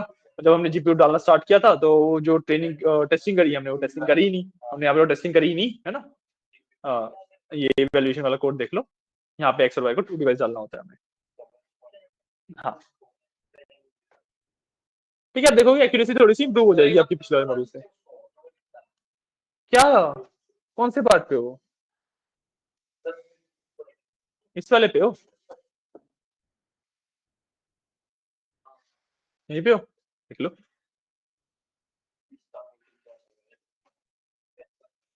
ठीक है, आज के लिए इतना ही रखेंगे, ओके। हमने ड्रॉप आउट के बारे में पढ़ा। कल जो हम स्टार्ट करेंगे वो स्टार्ट करेंगे बैच नॉर्मलाइजेशन से, ठीक है। एक और प्रॉब्लम होती है हमारे पास न्यूरल नेटवर्क्स में, उस प्रॉब्लम के बारे में डिस्कस करेंगे, उसका सॉल्यूशन डिस्कस करेंगे, ठीक है। हाँ, बैच को नॉर्मलाइज करेंगे।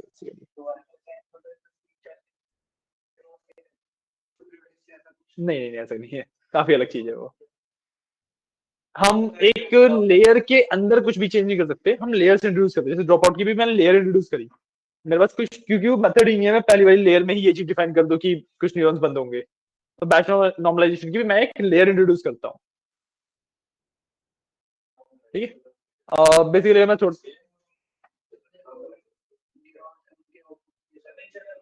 हाँ, इस तरीके से कह सकते हो आप, ठीक है। बेसिकली मैं देखो छोटा सा प्रॉब्लम आपने नोट कर लिया नहीं क्या? आपको प्रॉब्लम समझा देता हूँ, वैसे आप रिकॉर्डिंग में से भी नोट कर सकते हो। प्रॉब्लम क्या आती है गाइस, एक बार आप भी देख लो, बैच नॉर्मलाइजेशन करते हुए प्रॉब्लम क्या आती है कि मेरे पास ना, अगर मैं लेयर को दूं तो ये बस 3 लेयर थे, मेरे पास 3 लेयर थे, ठीक है। अगर मैं देखूं तो जो लेयर 1 है वो इनपुट के सबसे क्लोजेस्ट है। लेयर 2 में जो डेटा आएगा, सॉरी लेयर 1 में डायरेक्टली मेरा इनपुट वाली जो लेयर है उसका डेटा आ रहा है। गाइस थोड़ा सा आराम से बोल लो, बोल तो इनको रहा हूं मैं, तुम्हें तो बोला ही नहीं मैंने। हाँ, तो बेसिकली इनपुट लेयर है, ठीक है, इसका डाटा डायरेक्टली मेरे पास फर्स्ट लेयर के अंदर आता है। तो आप देखो कि जो फर्स्ट लेयर है उसको ना बिल्कुल अनप्रोसेस्ड डेटा मिलता है, उसको पहली बार उसको प्रोसेस करना पड़ता है, राइट। तो डिसाइड करती है कि भाई ये डेटा का क्या करना चाहिए, डेटा का क्या करना चाहिए, इस डेटा का क्या करना चाहिए, ठीक है। मान लो यहाँ पे ना किसी एक न्यूरॉन ने गलती कर दी, यहाँ पे इसको आउटपुट में ऑप्टिमाइज आउटपुट 0 था, इसने दिया 1, ठीक है। तो अब क्या होगा कि जो सेकंड लेयर है उसको तो मेन डेटा पता ही नहीं है, उसको तो डेटा वही पता है जो लेयर 1 से होके आया।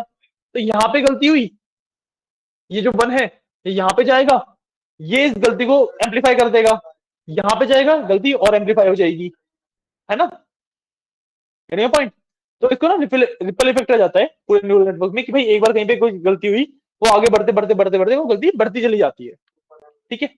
ये है प्रॉब्लम्स को हम स्पाइक्स कहते हैं कि हमें मेरे नेटवर्क में स्पाइक आ गया, ठीक है। इसको फिक्स करते हैं हम नॉर्मलाइजेशन लेयर इंट्रोड्यूस करके, ठीक है। गाइस थोड़ा शांत। नॉर्मलाइजेशन लेयर क्या करती है कि हर एक के इफेक्ट को ना नॉर्मलाइज करती है, कि मान लो इसने गलती करी भी कोई इश्यू नहीं है, वो गलती को रेप्लीकेट नहीं होने देगी, ठीक है। पॉइंट कि भाई मान लो रिजल्ट आने थे 0 0 0 एंड 0, राइट। ये ओरिजिनल रिजल्ट आने थे, इस बार न्यूरॉन ने गलती करी, इसने 1 दे दिया, ठीक है। तो बाय डिफॉल्ट 0/4 होता, 0 रहता, ठीक है। अब 1/4 होगा, 0.25 रहेगा, तो इसको 1 भेजने की जगह 0.25 भेजेगा कि गलती का जो इफेक्ट है वो कम हो गया बेसिकली। कहने का पॉइंट नहीं, बात समझ आई या फिर?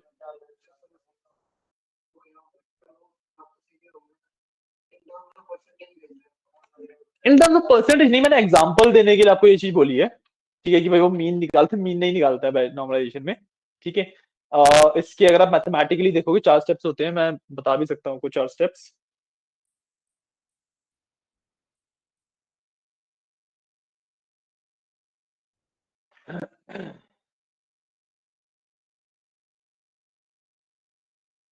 ठीक है, मैं 4 स्टेप्स लिख रहा हूँ, इतने आप नोट डाउन कर सकते हो, ठीक है, फिर समझा देता हूँ।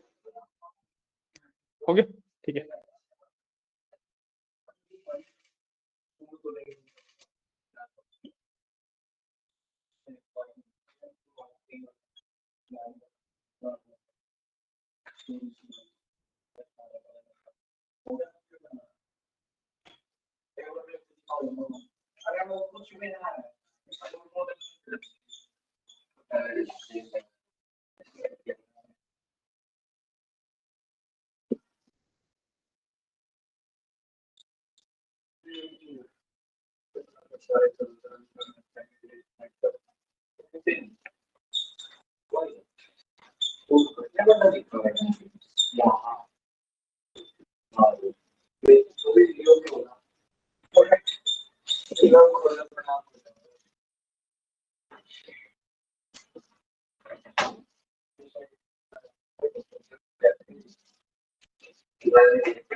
ठीक है, ये 4 स्टेप होते हैं मैथमेटिकली जो होता है, ठीक है।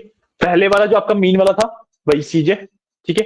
दूसरे वाले में हम वेरिंग मीन निकालते हैं, मतलब वेरिएंस बेस्ड मीन होता है ये, ठीक है। फिर उसके बाद हम उसकी डायरेक्शन देखते हैं कि जो लॉस है वो किस डायरेक्शन में जा रहा है, लॉस कह रहा हूं सॉरी, जो स्पाइक है वो उसकी डायरेक्शन क्या है, ठीक है। उसको फिर हम स्केल डाउन कर देते हैं, ठीक है। हर एक फॉर्मूला की मैथमेटिकली बहुत अंदर जाओगे तो बहुत ज्यादा चीजें आती है, ठीक है। बट एक्चुअली सिर्फ परसेंटेज वाला पार्ट नहीं है, डेफिनेटली परसेंटेज वाला भी स्टार्टिंग हम वहीं से कर रहे हैं, बट बहुत ज्यादा डिफरेंस हो जाता है। 4 स्टेप होते हैं ये। एंड आप नोटिस करोगे कि भाई जो पुराने वाले स्टेप्स हैं वो अगले वाले स्टेप में यूज हो रहे हैं। ये जो हमने यहाँ पे कैलकुलेट किया यहाँ पे यूज हो रहा है, ये रहा। हमने यहाँ पे वेरिएंस का स्क्वायर कैलकुलेट किया था, यहाँ पे यूज हो रहा है। जो हमने यहाँ पे वेक्टराइज्ड एक्स कैलकुलेट किया था वो फाइनल आउटपुट बाय में यूज हो रहा है।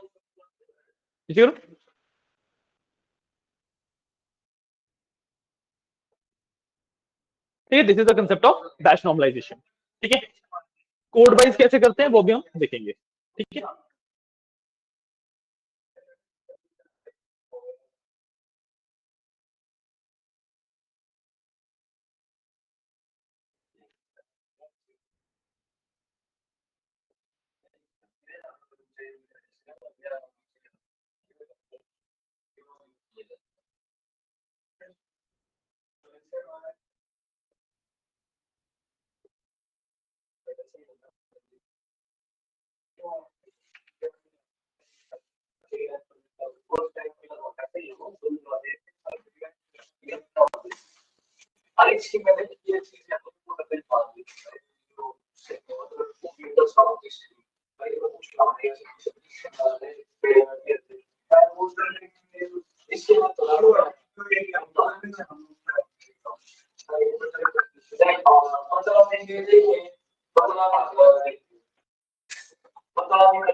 भाई थोड़ा आराम से बोल लो, थोड़ा आराम से बोल लो।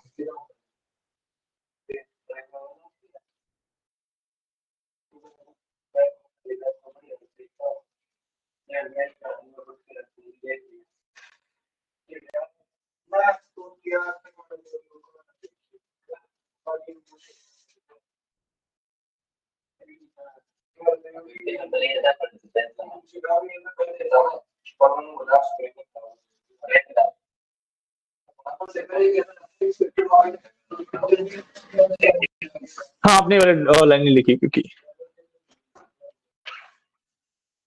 इसी कोड में है ना।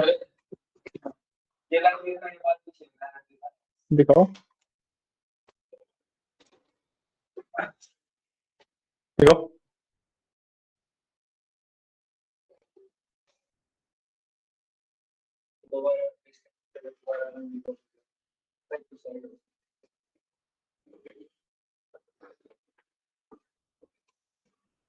मॉड्यूल एक्स,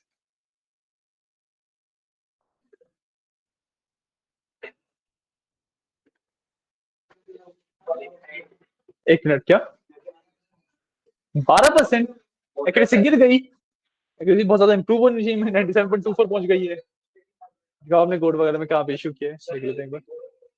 कौन सा दिखाओ, ये ना, देखता हूँ मैं।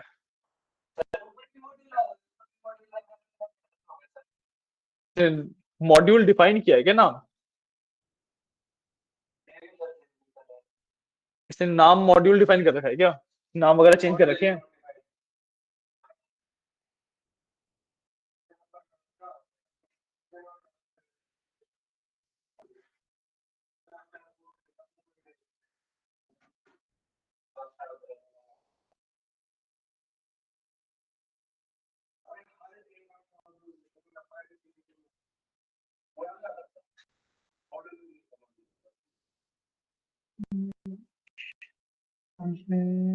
ठीक है,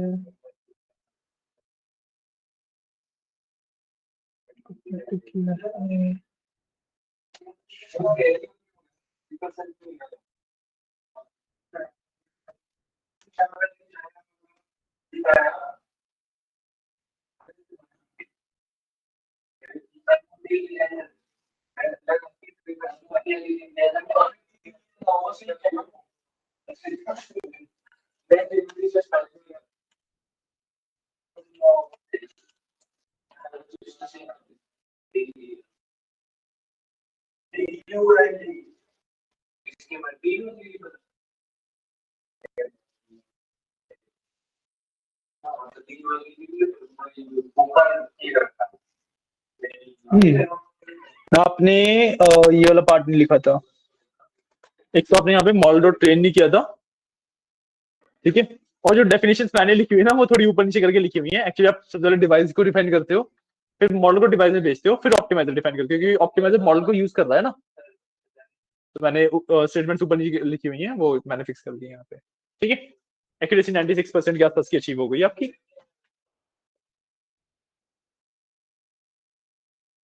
मैं एक बार ये चीज ना फिक्स कर ही देता हूँ। नहीं, यहाँ पे तो मैंने फिक्स करा हुआ है ये। नहीं नहीं, ये वाला पार्ट तो मैंने पहले से करा हुआ है ना, ऊपर वालों में किया था मैंने, यहाँ पे किया था। हाँ, यहाँ पे तो मैंने फिक्स कर रखा है।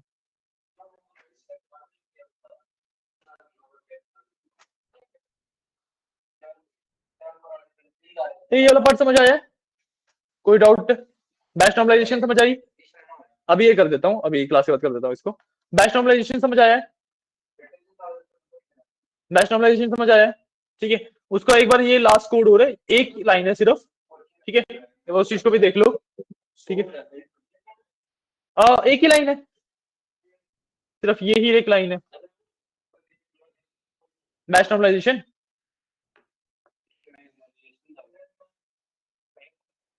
बैच नॉर्मलाइजेशन अभी तक समझाया? देखा ही नहीं? कल इस चीज को रिपीट कर लेंगे, कोई बात नहीं, कल इस चीज को रिपीट कर लेंगे,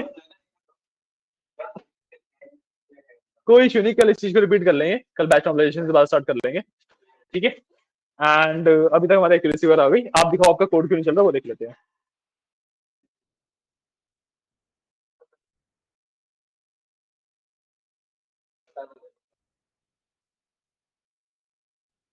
दिखा रहे हो नीतीश? अच्छा, बंद कर दिया था?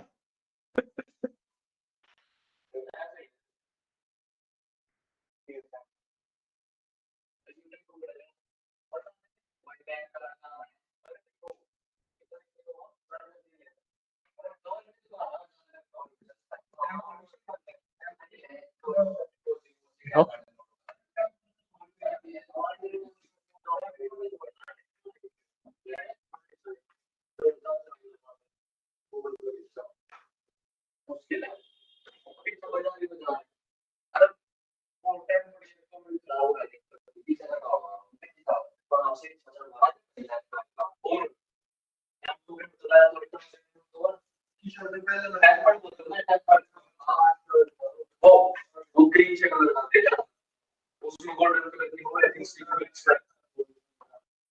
मैंने क्या बोला था, सिर्फ मॉडल मॉड्यूल को मॉडल किया है मैंने। मैंने सिर्फ एक चेंज किया, जो हमने यहाँ पे मॉड्यूल लिखा होता है उसको मॉडल किया है। और कोई चेंज नहीं किया मैंने, देख लो। DLE तो नहीं लिखा था? MODLE लिख दिया कभी, मतलब हो सकता है। चलो ठीक है, आज क्लास के लिए इतना ही। Thank you.